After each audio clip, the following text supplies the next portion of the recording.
All right, do a sound check. Sergeant Major, can you hear me good enough back there? All right, good stuff. I'm an Air Force guy, but I worked around the Army long enough to drop the G in Sergeant. So, okay, if you're here to talk about critical infrastructure and defending gray cyberspace, you are in the right spot. And you're also in the best presentation you're going to see all day long. How about that for some speaker confidence? Excellent. Because I know I'm competing with the NetCom commander who's in the big session today. So thank you all for being here. I really appreciate it. My name's Adam Rogi. I'm with Lumen Technologies. We're going to talk about defending critical infrastructure. That is the problem we're trying to solve today.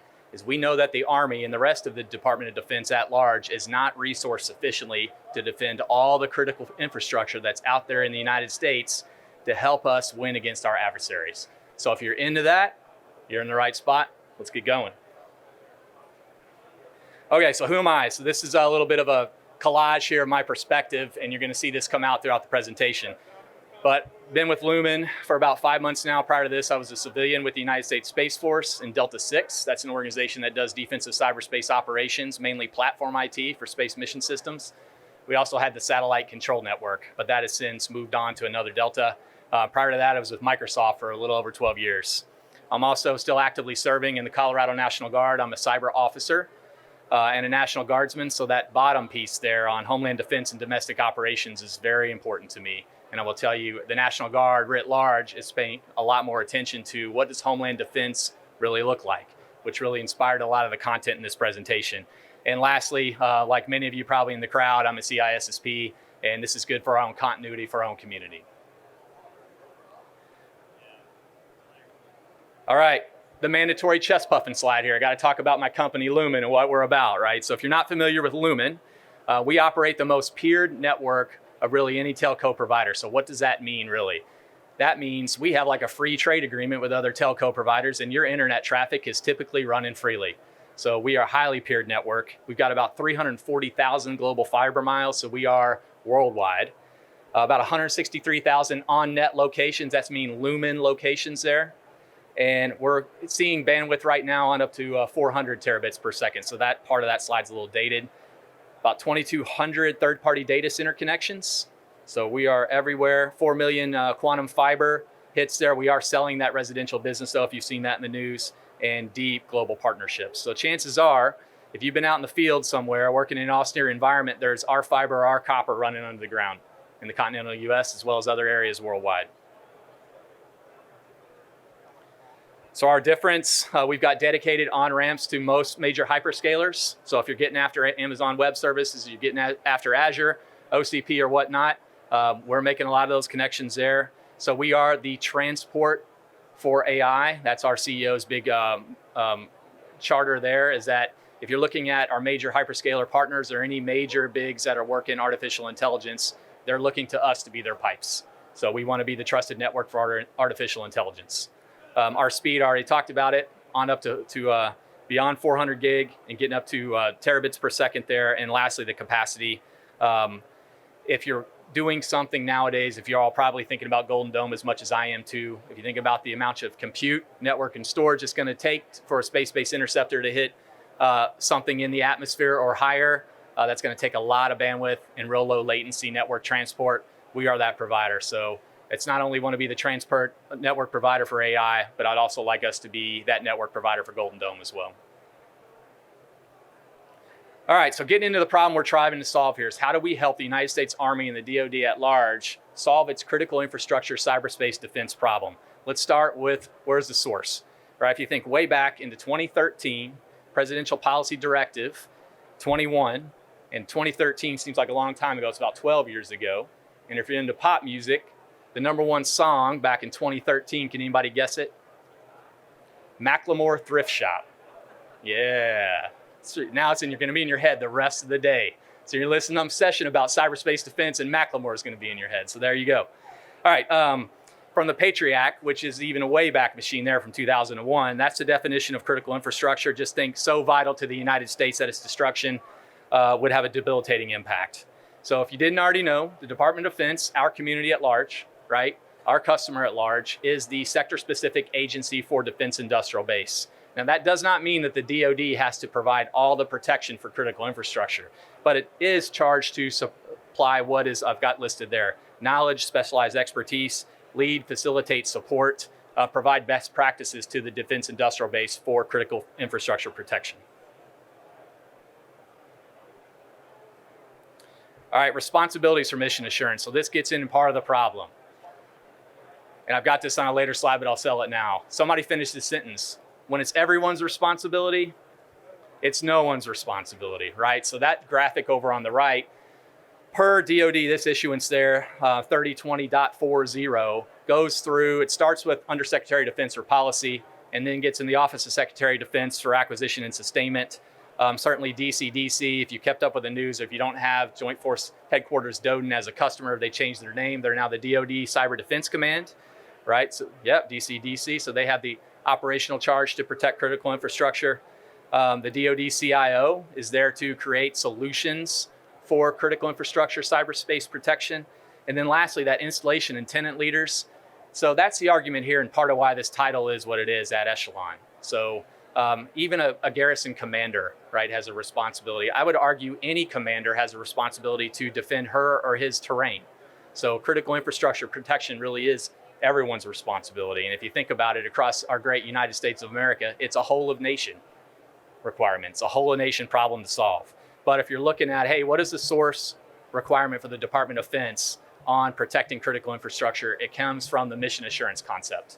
And that is the overarching DoD instruction right there, 3020.40. Okay, so taking a step down, now we get into doctrine. If, Adam, you told me that 3020.40 was nested in with Presidential Policy Directive 21 from 2013, what's the doctrine that defines the joint force for how to protect critical infrastructure? Well, it gets into cyberspace, right? JP3 TAC 12. Which is cyberspace defense, defensive cyber operations, or joint cyber operations, my fault there. And the concept to understand for critical infrastructure, and this is really key, are the three colors of cyberspace. So let's start with blue. What is blue cyberspace? Blue cyberspace is any cyberspace terrain that the DoD is ordered to defend. So you could take Fort Carson in Colorado Springs, where I'm from.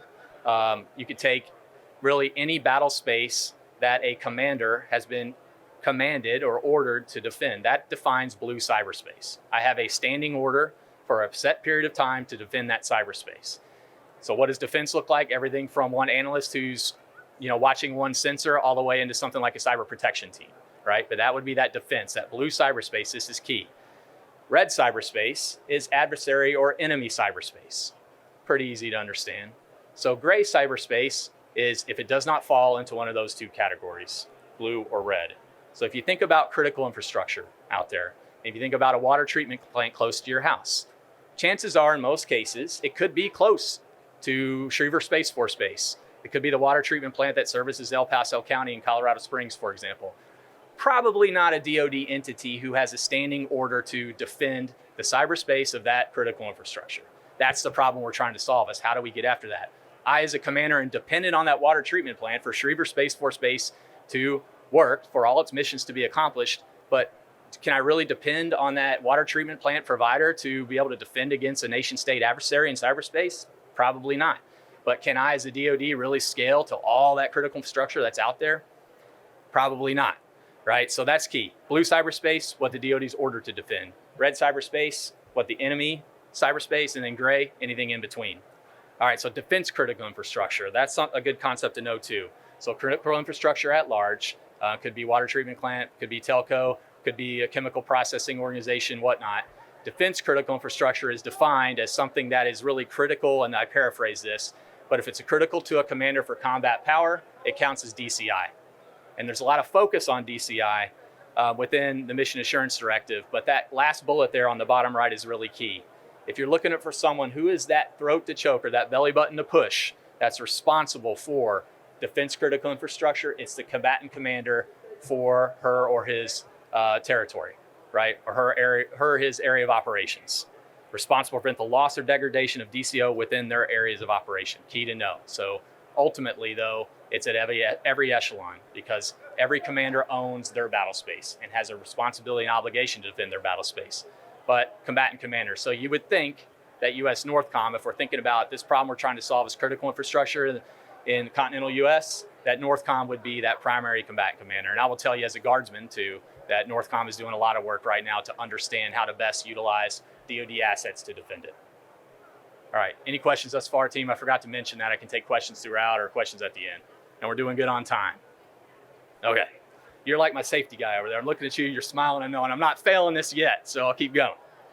Okay, so back to the problem we're trying to solve. These are some key statements here. So as I've stated, the Army, since we're at TechNet Augusta, must secure the cyberspace terrain for mission assurance to provide combat power. I'm sure we can all agree with that. I'm sure we can all agree with this argument that critical infrastructure is necessary for force deployment into large-scale combat operations. So let me give you a scenario. I was recently in Joint Task Force Commander's course and talking a lot about homeland defense. I will tell you all, from planning purposes, we're not really thinking about the enemy coming over in large-scale wave attacking the continental US. It's probably not going to happen like that. Probably something more surgical, right? But then we're going to get into how do we take this fight to where we need to go. And if you think about the dependency that the Department of Defense has on critical infrastructure, say our highway system, to get soldiers, airmen, sailors, Marines, Guardians where they need to go, right? So the DoD is absolutely dependent on all that space and all that terrain in the United States to get our forces to where they need to fight the away game for a homeland defense situation. All right, I've said this before. Here's another argument. Say it again, it's key. We know the DoD at large is not organized, trained, and equipped at scale to defend all the critical infrastructure out there that it depends upon. And approximately 80% of critical infrastructure is public and private owned. So that's not even defense critical infrastructure. The DoD doesn't own it yet. We are dependent upon it. All right, critical infrastructure cyberspace attack is not a theory. Here's what I mean by that. For sure, everybody in this crowd has heard of Volt Typhoon or Salt Typhoon. We know the Volt Typhoon is the critical infrastructure part of it. Salt Typhoon was primarily on telco, right? So it's not a theory. This is real and it's going on right now. All right, and like I said before, when it's everyone's responsibility, it's no one's responsibility, right? But that's why we're trying to solve this problem. That's why it's key you're all even here today, because you care. Okay, so Adam, you talked about the problem. We're all in agreement here that we got to help the DoD defend the critical infrastructure it depends on. How do you, Lumen Technologies, how do you suggest we do this, right? Well, my argument is if 80% of critical infrastructure is public and private owned, chances are most of that critical infrastructure is running across Lumen's copper and fiber somewhere. Well, Lumen has Black Lotus Labs teams. We take down about 150 C2 botnet servers, command and control servers per month. So if it's going across our pipes, then why don't we, Lumen, figure out how we can market that service to the Department of Defense as a service. So we're not requiring Army per se, soldiers setting in a security operation somewhere to look at all that net flow data. So that's the idea. So Black Lotus Labs, part of Lumen Technologies, we track about 2 million net flow threats per day. 200 billion, flow sessions per day, about 1 billion DNS sessions per day, and like I said, about 150 takedowns per month. Pretty substantial. We see more so we can help more, and that's the whole idea behind the value proposition. It's coming across our networks. We can see that data. We're already doing it and working with law enforcement partners. We're doing it for DISA. Let's scale it out and get it to larger parts of the DoD, and let's help with that gray cyberspace problem, right? Because that chances are critical infrastructure is coming across our network.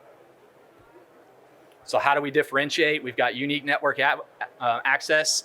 We have some very skilled and talented threat hunting teams, and we can do it at an unmatched scale because our telemetry is at an unmatched scale, and operate with confidence. A very high level CONOPS is on the right there, those 4 steps. I would argue the number 4, yeah, we can feed that into our tools for finding the adversary out on the edge, but also you'll get into what the concept of employment would look like for, say, the Army, to where it would be a little bit more nuanced than just feeding it into tools. All right, so what is that CON-IMP, if you will? So this is what it would look like. If you were gonna go back to your program office or where you're from today and said, hey, this crazy guy in a gray jacket was talking all about Lumen, said it's gonna be the best presentation of the day, and says he wants to be all over defending critical infrastructure for us. What, at a high level, would that concept of employment look like? It would begin with Black Lotus Labs and Army working together to discover that terrain and say, hey, what is the mission relevant terrain cyber that's most important to you guys? And then the defenders can provide battlespace maps so it can help you with that MRTC analysis. That was that acronym.